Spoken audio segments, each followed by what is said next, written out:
Good morning officers. NSC online classes आप सभी का आज के करंट अफेयर सेशन में स्वागत करता है। एनएससी ऑनलाइन क्लासेस की तरफ से ये क्लासेस आपको डेली सुबह 7 बजे प्रोवाइड किए जाते हैं, तो डेली हमारे साथ जुड़िए, करंट अफेयर्स की क्लासेस कीजिए। काफ़ी इंटरेस्टिंग सेशन रहता है, डेली आपको प्रोवाइड किया जाता है हमारी ओर से। एनएससी ऑनलाइन क्लासेस यानी कि न्यू सक्सेस सेंटर ना केवल एक ऑनलाइन कोचिंग संस्थान बल्कि एक ऑफलाइन कोचिंग इंस्टीट्यूट है, जहाँ से पढ़कर आज तक 10,000 से ज़्यादा बच्चे ऑल ओवर इंडिया में जॉब कर रहे हैं। तो आप भी जॉब पाने के लिए हमें कंसल्ट कीजिए, दिए गए नंबरों पर कॉल कीजिए। कोई भी क्वेरी हो आप प्लीज़ रिजॉल्व कीजिए कॉल करके। और हमारे साथ आप जुड़ने के लिए और भी प्लेटफॉर्म पर हमें फॉलो कर सकते हैं, like Instagram, Telegram, YouTube, Facebook, WhatsApp और अनअकैडमी पे भी आप हमारे सर को फॉलो कर सकते हैं। एनएससी के डायरेक्टर अनंत कुमार सिन्हा के नाम से आप उन्हें सर्च करेंगे अनअकैडमी पे तो वो मिल जाएंगे। वहाँ पे वो आपको प्लस कोर्सेज पढ़ा रहे हैं, मेंस के पर्सपेक्टिव से हायर लेवल आपका मैथ्स वहाँ पे डील करवाया जा रहा है, प्लस रीजनिंग भी। और स्पेशल क्लासेस भी प्रोवाइड किए जा रहे हैं आपको अनअकैडमी पर, जो कि फ्री ऑफ कॉस्ट है बिल्कुल। आज भी क्लास है, 9:30 से स्टार्ट होगा आपका प्लस का क्लास और 11:30 11:30 बजे से आपका आज सुबह स्पेशल क्लास है, तो वहाँ पे जुड़ना मत भूलिएगा हमारे साथ। ठीक है, तो स्टार्ट करते हैं हम लोग सेशन। उसके पहले एक नोटिफिकेशन आपके लिए कि गूगल मीट पर अब आपके सारे क्लासेस प्रोवाइड किए जा रहे हैं आपको एनएससी ऑनलाइन क्लासेस की तरफ से। तो एनएससी ऑनलाइन क्लासेस में रजिस्टर करवा लीजिए, दिए गए नंबर पे कांटेक्ट कर लीजिए और गूगल मीट पे सारे इंपॉर्टेंट सेशन अटेंड कीजिए। ठीक है, चलिए स्टार्ट करते हैं फिर आज के इंपॉर्टेंट न्यूज़ के साथ। सबसे पहला question, who has been appointed as the union health secretary. Union health secretary के तौर पे किनको नियुक्त किया गया है हाल ही में? तो यहाँ पे कुछ ऑप्शंस दिए गए हैं, ये सभी अभी न्यूज़ में रहे हैं। पहला ऑप्शन है दीपक भास्कर पाठक। ये क्या है? तो ये एक कमिटी हेड बनाए गए हैं जो कि क्यूआर कोड रिलेटेड जो पेमेंट्स होते हैं उसको मॉनिटर करेगा। क्यूआर रिलेटेड जो पेमेंट होते हैं, ऑनलाइन पेमेंट, उसको मॉनिटर करने के लिए कमेटी बनाई गई है और उसके हेड है दीपक भास्कर पाठक, यानी कि डीबी पाठक के तौर पे भी आप याद कर सकते हैं। Second option is Rajesh Bhushan. Rajesh Bhushan ही हमारा आंसर है। यूनियन हेल्थ सेक्रेटरी कौन बने हैं? राजेश भूषण। ठीक है, हेल्थ मिनिस्टर के कौन है अभी? तो हर्षवर्धन। ठीक है, अगर हम थर्ड ऑप्शन की बात करें जया जेटली, तो ये भी एक कमेटी हेड बनी है जो कि फीमेल मैटरनल मॉर्टेलिटी रेट को रिड्यूस करने के लिए कमेटी बनाई गई है, उसके हेड है जया जेटली। ठीक है, पी अमुधा, ये किस लिए न्यूज़ में थी? तो पी अमुधा जो है न्यूली ज्वाइंट सेक्रेटरी के तौर पे अपॉइंट किए गए हैं प्राइम मिनिस्टर्स ऑफिस में। तो पीएमओ की नई ज्वाइंट सेक्रेटरी के तौर पे किनको नियुक्त किया गया है? पी अमुधा को। ठीक है, और विक्रम दुराईस्वामी ये कौन है? तो ये बांग्लादेश के लिए इंडिया के एम्बेसडर नए नियुक्त किए गए हैं। India's ambassador to Bangladesh newly appointed कौन है? तो विक्रम दुराईस्वामी। होप के सारे ऑप्शंस क्लियर हो गए होंगे। इसका आंसर क्या है? यूनियन हेल्थ सेक्रेटरी किनको नियुक्त किया गया है? तो राजेश भूषण को। नेक्स्ट क्वेश्चन पर आते हैं। Who among the following has been appointed as the new MD and CEO of Indian overseas bank? यहाँ पे जितने भी ऑप्शन दिए गए हैं सब कहीं ना कहीं न्यूज़ में रहे हैं। पहला ऑप्शन है नवीन तहिल्यानी। ठीक है, नवीन तहिल्यानी। दूसरा है पार्था प्रतिम सेनगुप्ता, जो कि हमारा इस क्वेश्चन का आंसर है। इंडियन ओवरसीज बैंक के नए एमडी सीईओ किनको नियुक्त किया गया है? पार्था प्रतिम सेनगुप्ता को। ठीक है, देन साहिल सेठ भी न्यूज़ में है, MS श्रीनाथ भी न्यूज़ में है, सुब्रमण्यम सुंदर भी न्यूज़ में है। तो आइए डिटेल्स पढ़ लेते हैं थोड़ा। मिस्टर साहिल सेठ ये क्यों अभी न्यूज़ में है? तो इनको ब्रिक्स का, यानी कि ब्राज़ील, रसिया, इंडिया, चाइना और साउथ अफ्रीका को जो हमारा ग्रुप है ब्रिक्स, उसके चेंबर ऑफ कॉमर्स इंडस्ट्रीज के लिए इनको नियुक्त किया गया है एडवाइजर के तौर पे। ठीक है, तो मिस्टर साहिल सेठ जो है उनको एडवाइजर के तौर पे नियुक्त किया गया है ब्रिक्स के CII के लिए। और ये कब तक के लिए नियुक्त हुए हैं? 10 सालों के लिए, 2020 से लेकर 2030 तक ये इस पद पे रहेंगे। अगला था हमारा नवीन तहिल्यानी। नवीन तहिल्यानी जो है इनको नियुक्त किया गया है नए MD CEO के तौर पे। कौन सी कंपनी में? तो टाटा AIA लाइफ लिमिटेड के नए MD CEO बने हैं नवीन तहिल्यानी। ठीक है, और थर्ड ऑप्शन जो हमने पढ़ा था उधर कि इंडियन ओवरसीज बैंक के MD CEO कौन है? तो पार्था प्रतिम सेनगुप्ता। चौथा हमारा MS श्रीनाथ ऑप्शन में थे, तो ये कौन है? तो ये भी नए चेयरमैन के तौर पे नियुक्त किए गए हैं करूर वैश्य बैंक में। करूर वैश्य बैंक के नए चेयरमैन कौन है? तो MS श्रीनाथ। ठीक है, नेक्स्ट लक्ष्मी विलास बैंक के जो MD CEO हैं वो उनका टेन्योर एक्सटेंड किया गया था, इसलिए ये न्यूज़ में थे। कौन है वो? सुब्रमण्यम सुंदर। Okay, Subramanyam Sundar is the MD CEO of Lakshmi Vilas bank. Next question पर आते हैं। Who has been named as the FWA footballer of the year? FWA footballer of the year के तौर पे किनको नामित किया गया है इस बार? तो देखिए इन सभी ऑप्शंस को आप अभी न्यूज़ में पाए होंगे कि क्योंकि ये सभी न्यूज़ में थे। पहला ऑप्शन है साबा करीम, सेकेंड इज श्रीपली वेकारेड्डी, जो हमारा ऑप्शन है और थर्ड ऑप्शन है हमारा Jordan Henderson. Jordan Henderson is the answer. यहाँ पे FWA footballer of the year किनको नियुक्त किया गया है, किनको नामित किया गया है, तो आंसर है जॉर्डन हेंडरसन। लेकिन बाकी लोगों के बारे में पढ़ लेते हैं। नुसरत जहीर कौन है, विक्टर चिचोविक कौन है, तो देखिए यहाँ पे आंसर सभी लोगों का श्रीपल्ली विराकोडी ये कौन है, तो ये श्रीलंका के इंटरनेशनल क्रिकेटर थे और ये एक फीमेल क्रिकेटर है बेसिकली। तो श्रीलंकन क्रिकेटर फीमेल जिन्होंने अपना अभी रिटायरमेंट घोषित किया है, श्रीपल्ली विराकोडी, ठीक है, तो इसलिए न्यूज़ में थी। सबा करीम कौन है, तो सबा करीम जो है जनरल मैनेजर के पोस्ट से BCCI में अभी अपना रेजिग्नेशन दे दिए है, इसलिए ये न्यूज़ में है। Saba Karim is the BCCI's general manager और इन्होंने रिजाइन दे दिया। नुसरत जहीर भी अभी न्यूज़ में थे, तो ये कौन है, नुसरत जहीर का रिसेंटली वो इनका देहांत हो गया। वो एक वेटरन जर्नलिस्ट और सेटेरिस्ट थे, ठीक है। नेक्स्ट ऑप्शन था हमारा विक्टर चिज़िकोव, ठीक है, विक्टर चिज़िकोव। इनका भी हाल ही में देहांत हो गया। ये कौन थे, तो ये फेमस इसलिए थे क्योंकि इन्होंने 1980 का जो ओलंपिक हुआ था उसमें इन्होंने मैस्कॉट दिया था और उस मैस्कॉट का नाम था मीशा, जो कि एक बेयर था, मीशा, ओके, तो इसलिए ये न्यूज़ में थे। नेक्स्ट, होप कि यहाँ तक सब कुछ क्लियर होगा। कोई डाउट्स या क्वेरीज होंगी तो प्लीज़ कमेंट बॉक्स में भी आप हमें कंसल्ट कर सकते हैं, आपको बिल्कुल रिप्लाई मिलेगा, या फिर आप वीडियो को डिस्क्रिप्शन बॉक्स में जाके हमें कंसल्ट कर सकते हैं, ठीक है। चलिए नेक्स्ट क्वेश्चन पर आते हैं। RBI जो है $400 मिलियन का करेंसी स्वैप एग्रीमेंट किया है, तो वो कौन सी कंट्री के साथ। देखिए रसिया, मालदीव, US, जर्मनी, श्रीलंका, ये सभी कंट्रीज अभी न्यूज़ में थे। बताइए आंसर क्या होना चाहिए। फिलहाल हम लोग जानते हैं कि जर्मनी क्यों न्यूज़ में था, क्योंकि जर्मनी, फ्रांस, UK और US और UAE के साथ इंडिया ने एयर बबल एग्रीमेंट साइन किया था। और मालदीव्स को इंडिया ने अभी असिस्ट किया था, अभी ऑपरेशन संजीवनी के तहत वहाँ पे मेडिकल फैसिलिटीज़ दिए थे, ठीक है। 61 आइलैंड्स को वहाँ पे रिवाइव करने की भी बात की जा रही है इंडिया की तरफ से। रसिया के साथ भी कुछ अभी एग्रीमेंट हुआ था और श्रीलंका भी अभी न्यूज़ में था क्योंकि वहाँ पे रेलवेज डेवलप करने के लिए इंडिया ने पैक्ट साइन किया है।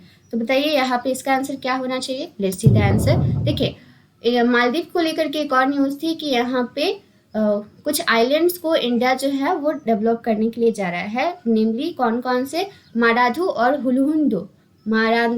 हुलुंडो, ठीक है। ये दोनों आइलैंड्स को भी इंडिया डेवलप करेगा जो कि अडू सिटी में है।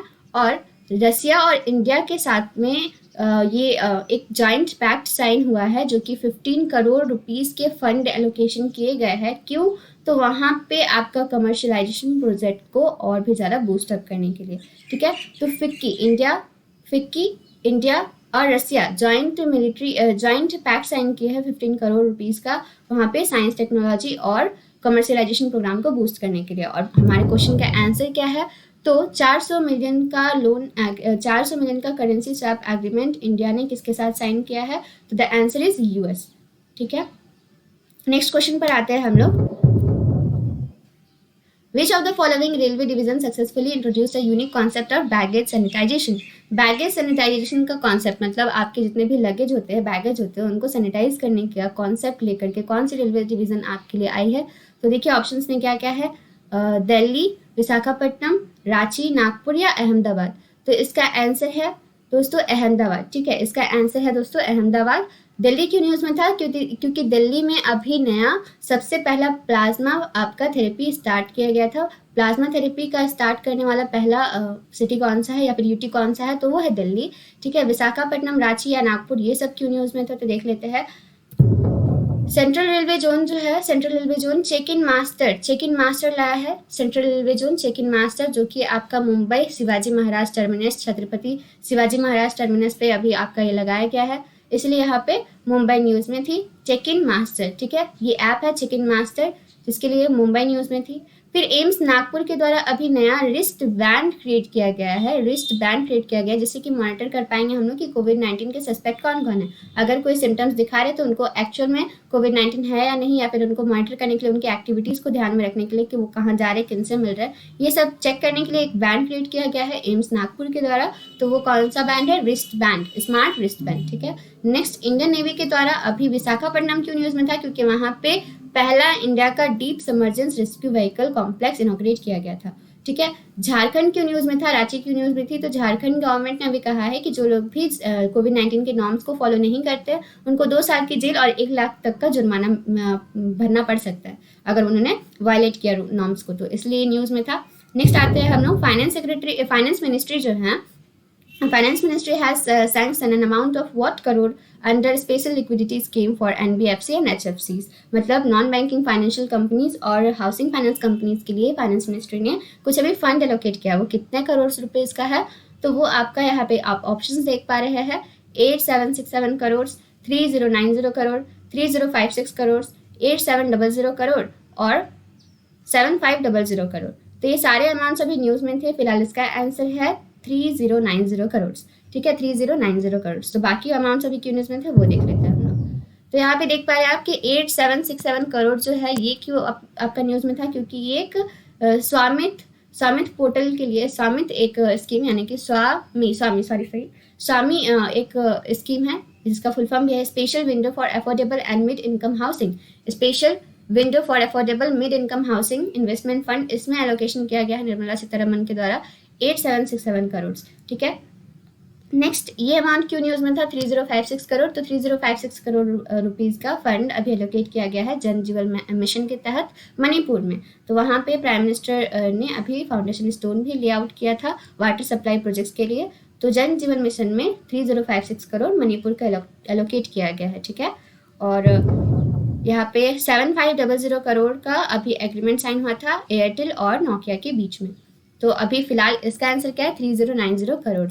3090 करोड़ का अभी अमाउंट एलोकेट किया गया है नॉन बैंकिंग फाइनेंशियल कंपनीज और हाउसिंग फाइनेंशियल कंपनीज के लिए फाइनेंस मिनिस्ट्री की तरफ से। नेक्स्ट क्वेश्चन पर आते हैं हम लोग। India extended medical assistance of worth about 1 million to which country, $1 million की अभी फाइनेंशियल मेडिकल असिस्टेंस प्रोवाइड की जा रही है इंडिया की तरफ से किस कंट्री को। तो ऑप्शन में नॉर्थ कोरिया, इजराइल, निकारागुआ और यूके है और मालदीव्स है। तो अभी आपको पता होगा कि निकारागुआ को इंडिया की एक्सिम बैंक की तरफ से अभी $20.10 मिलियन का अभी वहाँ पे असिस्टेंस प्रोवाइड किया गया था। इजराइल के साथ भी अभी कुछ असिस्टेंस देने की बात की गई है। तो इजराइल के बारे में और मालदीव्स के बारे में, यूके के बारे में थोड़ा डिटेल डिस्कस कर लेते हैं। फिलहाल इसका आंसर है नॉर्थ कोरिया। नॉर्थ कोरिया को इंडिया $1 मिलियन का मेडिकल असिस्टेंस प्रोवाइड करेगा।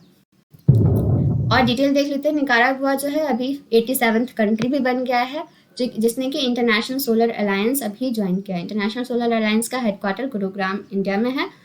इजराइल और इंडिया के बीच में अभी रैपिड टेस्टिंग किट को डेवलप करने के लिए, rapid testing corona kit develop करने के लिए जो कि रिजल्ट्स मात्र 30 सेकेंड्स में देगा, वैसे किट को डेवलप करने के लिए इंडिया और इजराइल ने ज्वाइन किया है, आपस में पैक्ट साइन किए हैं।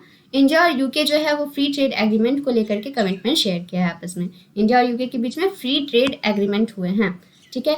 नेक्स्ट क्वेश्चन पर आते हैं हम लोग। अमेजन पे पार्टनर किया है कौन सी कंपनी के साथ, कौन सी ऐसी फाइनेंस कंपनी है जिसके साथ अमेजन पे ने पार्टनरशिप किया है ताकि वो ऑटो इंश्योरेंस दे सके इंडिया में, ठीक है। टू ऑफर ऑटो इंश्योरेंस कौन सी कंपनी के साथ क्या है, तो आंसर है इसका एको जनरल इंश्योरेंस लिमिटेड, एको जनरल इंश्योरेंस लिमिटेड, ठीक है। तो बाकी सारे ऑप्शंस के बारे में थोड़ा डिटेल देख लेते हैं। HDFC एर्गो पहली ऐसी कंपनी है जिसने कि अभी ड्रोन्स के ऊपर इंश्योरेंस प्रोवाइड करना स्टार्ट किया है। और बाकी सारी डिटेल्स देख लेते हैं हम लोग यहाँ पे। अमेजन टॉप किया है अभी ब्रांड फाइनेंस ग्लोबल 500 रैंकिंग में, जो कि अभी रिपोर्ट जारी किया गया था, उसमें अमेजन टॉप पे है। और एक और रैंकिंग जारी की गई थी most global retail brand 2020 ranking, इसमें भी आपका अमेजन टॉप पे था। ICICI लोम्बार्ड की बात करें तो ICICI लोम्बार्ड और फोन पे ने आपस में डील साइन किया है ताकि वो hospital daily cash benefit provide कर सके जितने भी पेशेंट्स हैं उनको। तो ICICI लोम्बार्ड और फोन पे इन दोनों ने मिल करके हॉस्पिटल डेली कैश फैसिलिटी अभी प्रोवाइड करने स्टार्ट की है। अमेजन की बात करें तो अभी इसका हेडक्वार्टर जो है वो वॉशिंगटन में है, US। इसके उसके फाउंडर और CEO कौन है, जेफ बेजोस। अगर एको जनरल इंश्योरेंस की बात करें तो एको जनरल इंश्योरेंस का हेडक्वार्टर है मुंबई महाराष्ट्र में और इसके MD CEO है वरुण दुआ, ओके। नेक्स्ट क्वेश्चन पर आते हैं। Which company has become the first Indian company to reach market capitalization of 13 lakh crore, become 48 largest company in the market cap globally. तो यहाँ पे आप देख पा रहे हैं जिनकी फोटो यहाँ पे है आपको और कोई ऑप्शन देखने की तो ज़रूरत नहीं पड़ेगी। बताइए कौन सी कंपनी है? Obviously Reliance industries. Reliance industries अभी काफ़ी न्यूज़ में भी रही थी। क्यों? क्योंकि रिलायंस इंडस्ट्रीज जो है इंडिया की सबसे ज़्यादा बड़ी कंपनी के तौर पे तो हो गई है, बल्कि ये 48 लार्जेस्ट ग्लोबल अगर रैंकिंग की बात करें पूरे वर्ल्ड में 48 सबसे बड़ी कंपनी अभी रिलायंस इंडस्ट्रीज बन गई है। ठीक है, इसके अलावा जो मुकेश अंबानी इसके फाउंडर हैं, यहाँ पे आप देख पा रहे हैं, वो 5th richest man in the world बन चुके हैं। फर्स्ट वन इज अमेजॉन की जो हमारे है जेफ बेजोस, वो नंबर 1 पे है। देन माइक्रोसॉफ्ट के जो हमारे सीईओ हैं बिल गेट्स, वो नंबर 2 पे है। ठीक है, फोर्ब्स मैगजीन के अनुसार सबसे रिचेस्ट पर्सन कौन है ग्लोबली?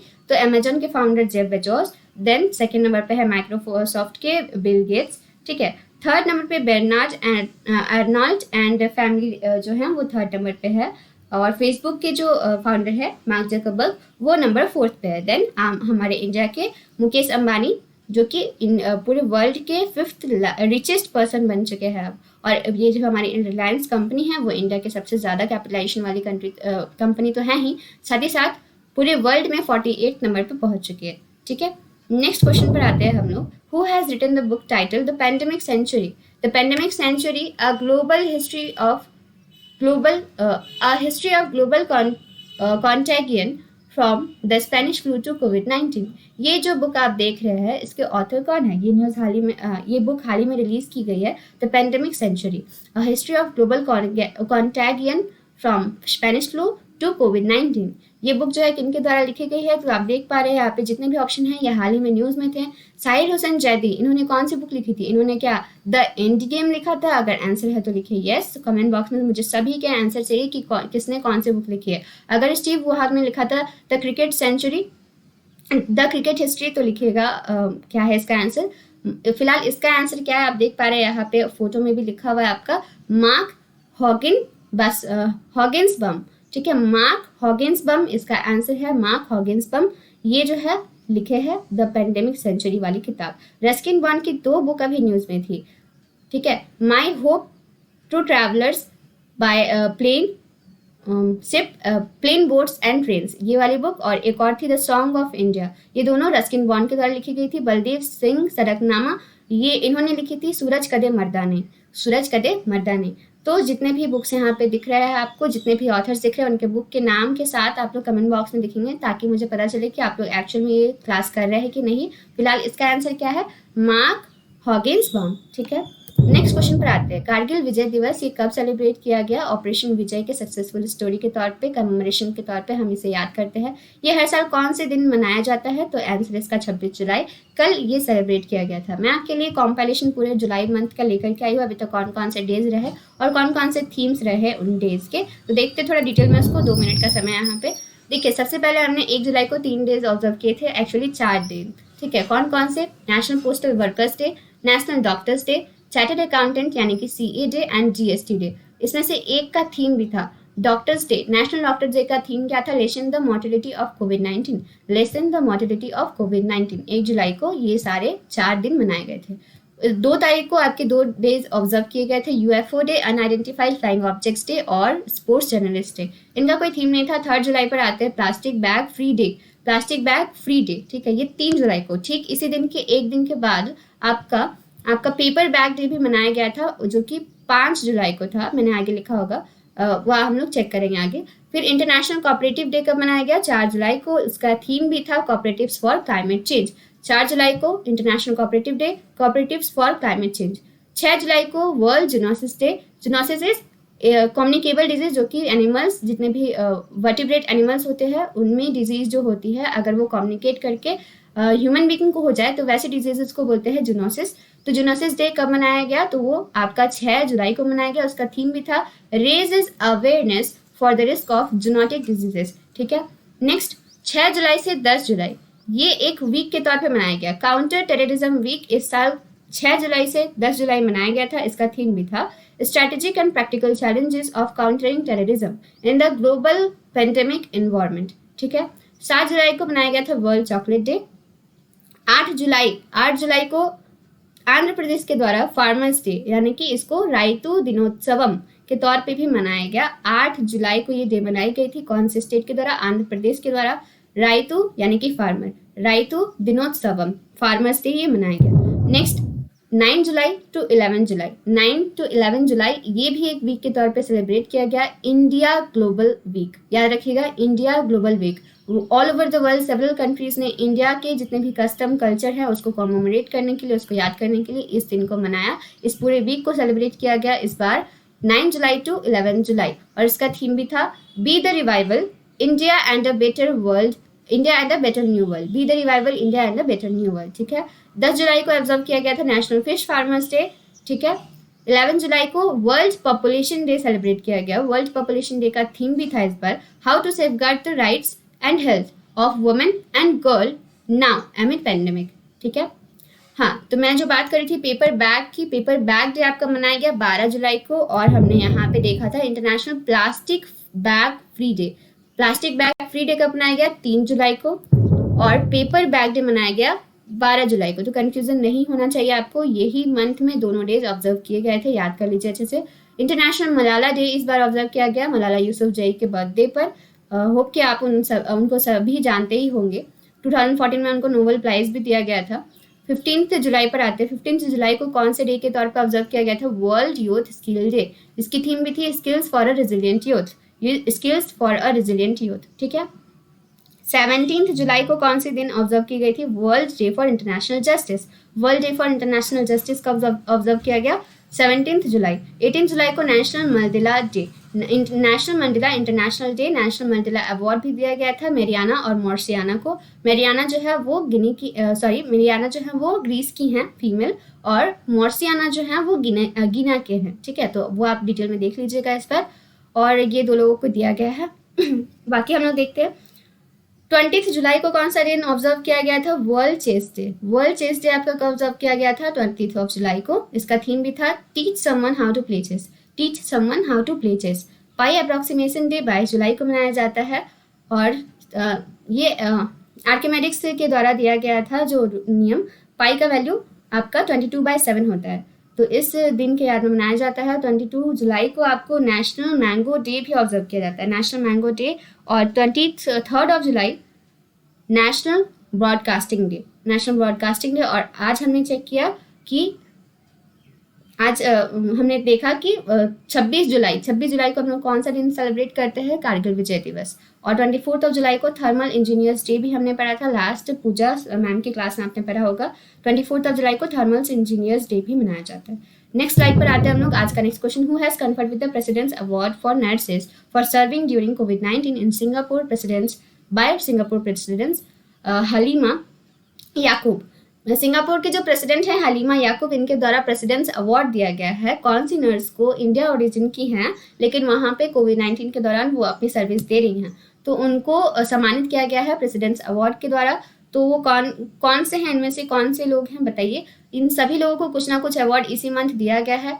के सिवान को वॉन वॉल्कर प्राइज दिया गया है, ग्रेटा थनबर्ग को गन गलियाब एक प्राइज करके दिया गया था। होप कि आप इसके बारे में कमेंट बॉक्स में लिख देंगे कौन सी प्राइज इनको मिली है। रोहित सर के क्लास अपने की होगी तो आपको पता होगा। गन गलियाब करके उनकी कोई प्राइज की नाम है, जो कि ह्यूमैनिटेरियन बेसिस पे उनको मिला था। 1 मिलियन यूरोज दी गई थी उनको, जिसको इंस्टेंटली उन्होंने फिर चैरिटी में भी दे दिया, ठीक है। अर्नब चौधरी, इनको कौन सी अवार्ड दी गई थी, तो इनको लेजेंड ऑफ उनको दिया गया था। लेजेंड ऑफ मुझे याद नहीं आ रहा है, आप लोग चेक कर लीजिएगा कि कौन सी इनको अवार्ड दी गई थी। फिलहाल मुझे जहाँ तक याद आ रहा है लेजेंड ऑफ इनको एनिमेशन दिया गया था शायद, लेजेंड ऑफ एनिमेशन, चेक कर लीजिएगा प्लीज। कला नारायण स्वामी को ही ये अवार्ड दिया गया है, प्रेसिडेंट्स अवार्ड, ठीक है। सुमन गवई को एडवोकेट ऑफ द ईयर के अवार्ड से सम्मानित किया गया था, ठीक है दोस्तों। नेक्स्ट क्वेश्चन पर आते हैं हम लोग। Who represented India in the G20 digital economy ministers virtual meeting hosted by Saudi Arabia. अभी इस बार जितने भी वर्चुअल मीट G20 के होस्ट किए जाएंगे वो सऊदी अरेबिया ही होस्ट करेगा, फिलहाल ये याद रखिएगा। ये वाला मीटिंग जो है किसने अटेंड किया था, डिजिटल इकोनॉमी वाली मीटिंग जो है किसने अटेंड की थी, द आंसर इसका रविशंकर, जो कि हमारे इंडिया के इंफॉर्मेशन एंड ब्रॉडकास्टिंग मिनिस्ट्री भी देख रहे हैं, वो हमारी लॉ एंड जस्टिस मिनिस्ट्री भी हैं, तो फिलहाल रविशंकर ने इस मीटिंग को अटेंड किया था। निर्मला सीतारमण ने फाइनेंस मिनिस्ट्री की मीटिंग जो हुई थी, सेंट्रल बैंक के गवर्नर हेड्स जो है उनकी मीटिंग हुई थी, तो वो G20 के उस मीटिंग में इंडिया को एड्रेस किए थे। पीयूष गोयल भी किसी मीटिंग को एड्रेस किए हैं, अभी देखते हैं इसके बारे में डिटेल। और हरसिमरत कौर बादल ने भी अभी एक मीटिंग को अटेंड किया था। अभी G20 का लीडर्स मीटिंग जो हुआ था उसमें नरेंद्र मोदी हमारे पीएम ने वहां पे एड्रेस किया था इंडिया को। फिलहाल पीयूष गोयल ने ब्रिक्स की ट्रेड मिनिस्टर्स जो वर्चुअल मीटिंग हुई थी, टेंथ हमारे ब्रिक्स की ट्रेड मिनिस्टर्स मीटिंग हुई थी, उसमें पीयूष गोयल ने वहां पे एड्रेस किया था इंडिया को। और हरसिमरत कौर बादल ने इंडिया को एड्रेस किया था कौन सी मीट में, तो digital Indo Italian business mission on food, ये मीट हुई थी, उसमें इंडिया को हरसिमरत कौर बादल ने एड्रेस किया था, जो कि हमारे फूड एंड पैकेजिंग मिनिस्ट्री भी हैं, food and processing ministry. Next, world class state of art Honey testing laboratory, ये कहाँ सेटअप किया गया है? इसका इनॉग्रेशन किसने किया था? नरेंद्र सिंह तोमर, जो कि हमारे एग्रीकल्चर मिनिस्टर भी हैं। तो बताइए किसने ये किया था, कहाँ पे किया गया है? क्या आंसर है सुलूर तमिलनाडु, आनंद गुजरात, ककरापार गुजरात, कन्नापुरम केरल या फिर कांडला यूपी? ये सारे प्लेसेस अभी न्यूज़ में थे, तो देखते हैं इनके बारे में डिटेल। फिलहाल इसका आंसर क्या है? आनंद गुजरात। आनंद गुजरात में आपका वर्ल्ड क्लास स्टेट पहला art Honey testing laboratory setup किया गया है। बाकी जगहों के बारे में डिटेल देख ले तो RKS भदौरिया ने पहला ऑपरेशनलाइज किया है स्क्वाड्रन तेजस लाइट कॉम्बैट एयरक्राफ्ट का, वो कहाँ? तो आपका सुलूर तमिलनाडु में। तेजस लाइट कॉम्बैट एयरक्राफ्ट का पहला स्क्वाड्रन को सेकेंड स्क्वाड्रन को ऑपरेशनलाइज किया गया कहाँ से? सुलूर तमिलनाडु से। गुजरात के ककरापार में पहला आपका एटॉमिक प्लांट लगा है, KAPP3 भी बोल सकते हैं, ककरापार 3 एटॉमिक पावर प्लांट। इसका यूनिट जो है वो आपको 700 मेगावाट की एनर्जी कैपेसिटी आपको वहाँ पे डेवलप करके हमें मिलेगा इंडिजीनियसली, मतलब इंडिया के द्वारा ही डेवलप किया गया है। ये परसुएज हैवी वाटर रिएक्टर है, तो याद रखिएगा, ये भी हाल ही में न्यूज़ में था। कन्नापुरम कन्नूर डिस्ट्रिक्ट में है, केरल में, जहाँ पे indigenous mango heritage area declare किया गया है। मैंगो डे हमारा कब मनाया जाता है? तो 22 जुलाई को। होप कि आपको याद होगा ये क्वेश्चन। कांडला पोर्ट जो है यूपी में है, और इसका नाम चेंज करके दीनदयाल पोर्ट कर दिया गया था, तो इसलिए कांडला अभी यूपी का न्यूज़ में था। नेक्स्ट, विच स्टेट और UT has announced free medical check for kin of plasma donor, मतलब अगर कोई प्लाज्मा अपना डोनेट करता है कोविड-19 के लिए, पेशेंट्स को रिवाइव करने के लिए प्लाज्मा की ज़रूरत है, तो जो लोग भी डोनेट करते हैं उनके जो कीन है, उनके जो रिलेटिव्स हैं, उनको फ्री मेडिकल चेकअप दिया जाएगा। ऐसा कौन सी स्टेट ने अनाउंस किया है? तो वो है आंसर गुजरात। त्रिपुरा ने एक टू खेलो एक टू पढ़ो करके अभी इनिशिएटिव लाया था। मध्य प्रदेश में लाया था हमारा घर हमारा विद्यालय, लोको टोको कैंपेन भी मध्य प्रदेश का है। फिर झारखंड में आप अभी न्यूज़ सुन ही रहे हैं कि 2 साल तक का आपको जेल और 1 लाख तक का जुर्माना लग सकता है कोविड के नॉर्म्स को नहीं फॉलो करेंगे तो। और दिल्ली में अभी आपका पहला प्लाज्मा थेरेपी वहाँ पे सेटअप किया गया है, वर्ल्ड फर्स्ट प्लाज्मा थेरेपी आपका वहाँ पे स्टार्ट किया गया था। ठीक है, नेक्स्ट क्वेश्चन पर आते हैं। Which of the following is the name of indigenously developed drone by DRDO। DRDO की तरह अभी एक ड्रोन फैसिलिटी लाई गई है इंडियन आर्मी के लिए, ताकि वो सर्वेलेंस निगरानी अच्छे से कर सके चाइना के बॉर्डर पर। तो उस ड्रोन का नाम क्या है? उस ड्रोन का नाम है भारत। बाकी सारे वर्ड्स अभी न्यूज़ में क्यों थे? तो नवरक्षक क्या है? इंडियन नेवी के द्वारा अभी एक ब्रीदेबल PPT किट बनाया गया जिसका नाम है नवरक्षक। ध्रुव किस चीज़ का नाम है? तो IIT बॉम्बे ने एक चिप क्रिएट किया था ध्रुव। ठीक है, और ये आकाश क्या है? तो ये एक बैलिस्टिक मिसाइल है। और इंडिया युगांडा को दिया गया एक मिलिट्री बेस का नाम है इंडिया। ठीक है, तो होप कि सब कुछ क्लियर होगा। नेक्स्ट क्वेश्चन पर आते हैं। पहली ऐसी कौन सी black female US navy tactical fighter pilot बनी है? मतलब US की पहली ब्लैक वुमेन जो कि वहाँ की फाइटर पायलट अभी वहाँ पे फाइटर पायलट उड़ाएंगे। तो कौन है वो? अनमोल नारंग। ये कौन है? ये पहली सिख ऐसी महिला है जिन्होंने अभी US के मिलिट्री स्कूल मतलब यूनिवर्सिटी से उन्होंने अपना पढ़ाई कंप्लीट की, वो पहली सिख ऐसी महिला बनी है। मैडलिन स्वेगल, आंसर हमारा यही है, मैडलिन स्वेगल पहली US की ब्लैक वुमेन जो कि फाइटर पायलट उड़ाएंगे, तो वो है मैडलिन स्वेगल। निगर जौहर पाकिस्तान की पहली मिलिट्री में वो चीफ चुनी गई हैं। मैरी जैक्सन ये कौन है? तो ये इनके नाम पर नासा ने अपना वाशिंगटन DC का जो हेडक्वार्टर है उसका नाम बदल करके मैरी जैक्सन के नाम पे रखने वाला है। ठीक है, नेक्स्ट क्वेश्चन पर आते हैं। आज का last question. Which of the Indian Air Force has dedicated to produce which missile from France to boost its compact capabilities. मतलब इनमें से कौन सा ऐसा मिसाइल है जो कि इंडिया फ्रांस से खरीदने वाला है अभी इंडियन एयरफोर्स के द्वारा उसको बूस्ट करने के लिए? तो कौन सी ऐसी मिसाइल है बताइए? हैमर, ध्रुवास्त्र, अर्पित, गार्ड या NSS-2। NSS-2 तो हमने पढ़ा था कि साउथ कोरिया की ये पहली मिलिट्री सैटेलाइट है, तो ये तो होगा नहीं। ध्रुवास्त्र हमारा क्या था, तो हेलिना को हमें थोड़ा एडवांस करके उसका नाम अभी ध्रुवास्त्र अभी रखा है, वो अभी नया अभी मिलिट्री हमारा इक्विपमेंट है। हैमर हमने लिया है फ्रांस से, फिलहाल इसका आंसर क्या है, तो हैमर होगा, ठीक है, इसका आंसर है हैमर। NSS-2 साउथ कोरिया का पहला military satellite. Civil aviation ministry ने गार्ड पोर्टल लॉन्च किया है कोविड-19 के लिए। अर्पित क्या है, तो अर्पित का full form airborne rescue pod for isolated transportation, ये इंडियन एयरफोर्स के द्वारा लाया गया था। कोविड-19 पेशेंट्स को एक जगह से दूसरी जगह ले जाने के लिए, मूवमेंट के लिए अर्पित लाया गया था। नेक्स्ट क्वेश्चन पर आते हैं, आज का लास्ट क्वेश्चन। BS4 सर्टिफिकेशन के लिए BS4 जो यूज कर रहे हैं लोग व्हीकल्स में, उनको ग्रीन कलर का एक स्ट्राइप लगाना होगा अपने व्हीकल्स पर 1 सेंटीमीटर का। ये कब से आपका डेट मैंडेट है, कब से लगाना जरूरी है, अनिवार्य है, तो इसका आंसर देख लेते हैं। ये सारे डेट्स न्यूज में रहे हैं, तो फिलहाल सबका हम डिटेल देख लेते हैं। इसका आंसर क्या होगा, देखिए इसका आंसर क्या होगा, 1 अक्टूबर 2020। बाकी सारे डेट क्यों न्यूज में है देख लेते हैं हम लोग। IT और जितने भी BPO हैं, IT और BPO जितने भी कंपनीज हैं, उनको वर्क फ्रॉम होम, मतलब घर से काम करें, उसका एक्सटेंशन जो है बढ़ा दिया गया है 31 दिसंबर 2020 तक। जितने भी ITs और BPOs इंडस्ट्रीज हैं वो घर से काम करेंगे। RBI ने रेज किया है Punjab and Maharashtra cooperative bank का जो विड्रॉल लिमिट है, पहले वो 50,000 था, अभी उसको 1 लाख तक कर दिया गया है, और इसका मॉरिटोरियम पीरियड जो है 6 महीने के लिए और बढ़ा दिया गया। ये 22 दिसंबर 2020 तक कर दिया गया था, मई के महीने में, ठीक है। नेक्स्ट हम लोग, government has extended the scheme प्रधानमंत्री गरीब कल्याण पैकेज। प्रधानमंत्री गरीब कल्याण पैकेज जो है वो 30 सितंबर 2020 तक बढ़ा दिया गया है हेल्थ वर्कर्स के लिए, ठीक है। और अन्य योजना, प्रधानमंत्री गरीब कल्याण अन्य योजना जो है, ये आपका छठ पूजा तक बढ़ गया है, यानी कि 30 नवंबर 2020 तक इसको बढ़ा दिया गया था। तो ये सारे डेट इसलिए न्यूज़ में थे। और इसका आंसर क्या है कि BS4 जितने भी अभी व्हीकल्स यूज हो रहे हैं उसमें ग्रीन कलर का स्ट्राइप लगाना भी मैंडेट हो गया है, कब से, 1 अक्टूबर 2020 से। तो आज का सेशन हम लोग यहीं खत्म करते हैं। कल फिर मिलते हैं 7 बजे आपके साथ, करंट अफेयर्स के साथ जुड़ेंगे हम लोग। तब तक के लिए हंसते रहिए, मुस्कुराते रहिए, और गॉड ब्लेस यू ऑल। और भूलिएगा मत, हमें फॉलो कर लीजिए, और अनअकैडमी पे क्लासेस आपके करवाए जा रहे हैं, गूगल मीट पे करवाए जा रहे हैं, तो इसका पार्ट बनिए। Thank you.